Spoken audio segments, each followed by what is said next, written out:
आपको सबको मेरा नमस्कार।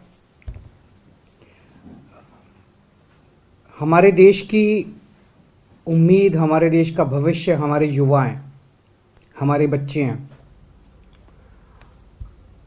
हमारे युवाओं में बहुत कैपेबिलिटी है। हमारे युवा बहुत इंटेलिजेंट हैं, बहुत मेहनती हैं।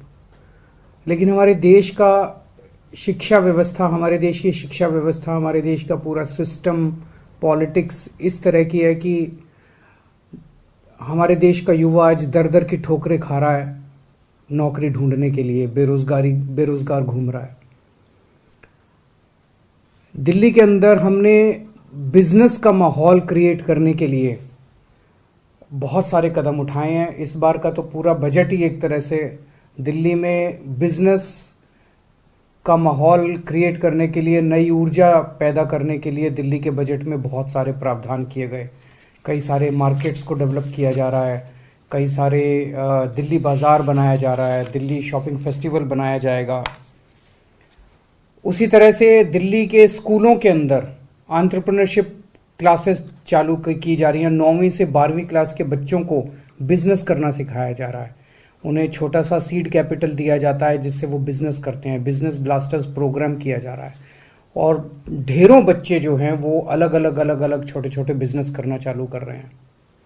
यही बिजनेस ब्लास्टर्स प्रोग्राम, यही एंटरप्रेन्योरशिप क्लासेस अब कॉलेजेस के अंदर भी शुरू की जाएंगी और कॉलेजेस के अंदर भी बच्चों को डिग्री लेने के बाद नौकरी ढूंढने के बजाय अपना बिजनेस करने के लिए उन्हें तैयार किया जाएगा, मानसिक तौर पे तैयार किया जाएगा। और कॉलेज में पढ़ते पढ़ते भी वो इस दिशा के अंदर अपने छोटे छोटे बिजनेस आइडियाज़ को तैयार करना शुरू करेंगे। उसके लिए उन्हें पूरी सहायता दी जाएगी। आज खुशी की बात यह है कि दिल्ली की कैबिनेट ने दिल्ली स्टार्टअप पॉलिसी पास की है। दिल्ली स्टार्टअप पॉलिसी ये जो हमने बनाई है, ये दुनिया भर की जो स्टार्टअप पॉलिसीज़ है उन सबको इकट्ठा करके उनके जितने भी अच्छे पॉइंट्स थे वो सारे अच्छे पॉइंट्स इसके अंदर हमने डाले हैं कि अगर दिल्ली के रहने वाले युवा दिल्ली के अंदर कोई बिजनेस चालू करना चाहते हैं तो उनको दिल्ली सरकार पूरी तरह से मदद करेगी, हैंड होल्डिंग करेगी, उनको पैसे से भी मदद करेगी और पैसे के अलावा भी कई तरह से मदद करेगी। पैसे से मदद करने में कई सारे चीज़ें हैं, जैसे मान लीजिए वो किराए पे कोई जगह लेते हैं तो उसका आधा किराया तक दिल्ली सरकार दे सकती है, उसको उसके किराए में मदद कर सकती है। जो वो तनख्वाहें देगा अपने एम्प्लॉयज़ को, उन तनख्वाहों के अंदर कुछ पोर्शन फाइनेंशियल उसकी मदद कर सकती है। वो अगर पेटेंट के लिए, ट्रेडमार्क के लिए, कॉपीराइट के लिए अप्लाई करता है तो जो उसकी फ़ीस लगती है वो वापस कर सकते हैं। उसके जो इंटरनेट चार्जेस आते हैं उसके अंदर दिल्ली सरकार मदद कर सकती है। दिल्ली के अंदर इंक्यूबेशन सेंटर्स लगाने के लिए, फैब्रिकेशन लैब्स लगाने के लिए, ऐसे सेंटर्स जहाँ पे कि बच्चे जाके अपना स्टार्टअप शुरू कर सके, उनको इंक्यूबेशन सेंटर कहते हैं। ऐसे सेंटर जो लोग स्थापित करेंगे उनको तरह तरह से वित्तीय सहायता देंगे। बिना गारंटी के कोलेटरल फ्री लोन दिलाने में दिल्ली सहायता मदद करेगी और 1 साल के लिए इंटरेस्ट फ्री लोन होंगे। इस तरह की ढेर सारी वित्तीय सहायता दिल्ली सरकार देगी। लेकिन इससे ज़्यादा बड़ी बात है, एक बच्चा, एक नौजवान युवा जब अपना नया बिजनेस शुरू करना चाहता है तो वो 10% टाइम तो अपने बिजनेस पे देता है और 90% टाइम वो इस पे देता है, मेरे को जीएसटी के लिए अप्लाई करना है, इनकम टैक्स डिपार्टमेंट जाना है, ये सरकारी विभाग में जाना है, मेरे को ये कानून। 90% टाइम वो इन चीज़ों के अंदर बिजी रहता है। हमने ये तय किया और ये एक तरह से एक नई तरह की शुरुआत हो रही है कि हम ढेर सारी एजेंसीज़ को, प्रोफेशनल्स को हायर करेंगे, पैनल बना देंगे उनका। जैसे उसमें चार्टर्ड अकाउंटेंट्स का पैनल, लॉयर्स का पैनल, एक्सपर्ट्स का पैनल। उनमें से किसी के भी पास एक स्टार्टअप वाला बंदा जाके और उनकी मदद ले सकता है और वो मदद बिल्कुल फ्री होगी।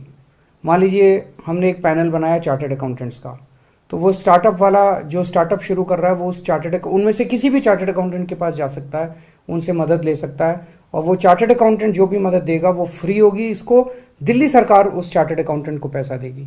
तो इस तरह से किसी भी लीगल तरह के वो दिया जा सकता है। स्टार्टअप करने वालों को मार्केटिंग करने में मदद दी जाएगी, सोशल मीडिया में मदद दी जाएगी, पेटेंट या ट्रेडमार्क कैसे फाइल करने हैं उसमें मदद दी जाएगी, जीएसटी कैसे भरना है उसमें मदद दी जाएगी, इन्वेस्टर्स ढूंढने के लिए मदद की जाएगी, लोन लेने के लिए मदद की जाएगी, अलग अलग सरकारी विभागों से कैसे अप्रूवल लेनी है। इन सारी चीज़ों में, ढेर सारी चीज़ों में स्टार्टअप करने वाले युवा को दिल्ली सरकार फ्री में प्रोफेशनल और अलग अलग तरह की एक्सपर्ट मदद प्रोवाइड करेगी। ये सारी एजेंसी जो है उसको फ्री में मदद देंगी। एक और बड़ी मदद उनको की जाएगी कि सरकार जो जो सामान खरीदती है, सरकार जो प्रोक्योरमेंट करती है, उसमें भी स्टार्टअप्स के लिए अलग एक सुविधा होगी।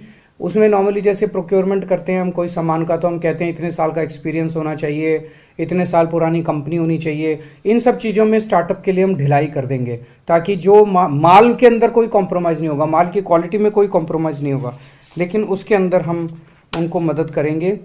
तो और जो बच्चे कॉलेज में पढ़ रहे हैं, दिल्ली सरकार के कॉलेज में कोई बच्चा पढ़ रहा है और वो कोई स्टार्टअप करना चाहता है और पढ़ते पढ़ते उसने कोई प्रोडक्ट बनाया, तो सरकार उसको अपनी पढ़ाई में 2 साल तक की छुट्टी भी देने के लिए तैयार है कि वो 2 साल की छुट्टी ले ले, अपना तैयारी प्रोडक्ट वगैरह पे लग जाए, वापस आके अपना कोर्स पूरा करके अपनी डिग्री ले जाए।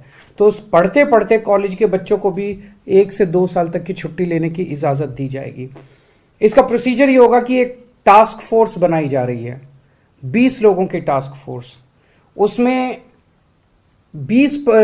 एक केवल गवर्नमेंट ऑफिसर होगा, उसमें थोड़े से लोग एकेडमिक्स के होंगे 10% और 85% लोग प्राइवेट इंडस्ट्री के लोग होंगे, बिजनेस के लोग होंगे। ये अगर कोई भी दिल्ली सरकार के स्टार्टअप में पॉलिसी में रजिस्टर करना चाहता है, वो इस टास्क फोर्स को अप्लाई करेगा और ये टास्क फोर्स जो है फिर डिसाइड करेगी कि हमें इन्हें रजिस्टर करना है कि नहीं करना। तो मुझे लगता है कि इस स्टार्टअप पॉलिसी के बाद एक बहुत बड़े स्तर के ऊपर दिल्ली में स्टार्टअप्स का बूम आएगा और मैं उम्मीद करता हूं कि आने वाले समय में हमारे अपने दिल्ली से युवा जो हैं वो यूनिकॉर्न बनाएंगे, बहुत बड़ी बड़ी कंपनियां यहां से निकलेगी और खूब तरक्की करेंगे। आज दिल्ली की कैबिनेट ने एक और बहुत अहम फैसला लिया, वो ये कि दिल्ली में बहुत सारे लोगों को फ्री बिजली मिलती है, इसके लिए दिल्ली सरकार सब्सिडी देती है। बीच बीच में कई लोगों के मेरे पास सुझाव आते हैं, कई लोगों की चिट्ठियां आती हैं, कई लोगों से जब मैं मिलता हूं वो कहते हैं कि सर अच्छी बात है आप हमें फ्री बिजली दे रहे हो, लेकिन हमारे में से कुछ लोग जो हैं वो सक्षम हैं, हम फ्री बिजली नहीं लेना चाहते, हम आपकी सब्सिडी नहीं लेना चाहते, आप इस पैसे को कहीं स्कूल अस्पताल बनाने के लिए इस्तेमाल कर लीजिए। तो अब हमने तय किया कि हम ये ऑप्शन देंगे, हम लोगों से पूछेंगे क्या आपको बिजली की सब्सिडी चाहिए। अगर वो कहेगा हाँ चाहिए तो हम उनको देंगे, अगर वो कहेगा नहीं चाहिए तो हम उनको नहीं देंगे। तो ये लोगों से पूछने का काम जल्दी शुरू होगा और 1 अक्टूबर से दिल्ली के अंदर उन्हीं लोगों को बिजली की सब्सिडी दी जाएगी जो लोग बिजली की सब्सिडी मांगेंगे। बहुत बहुत शुक्रिया।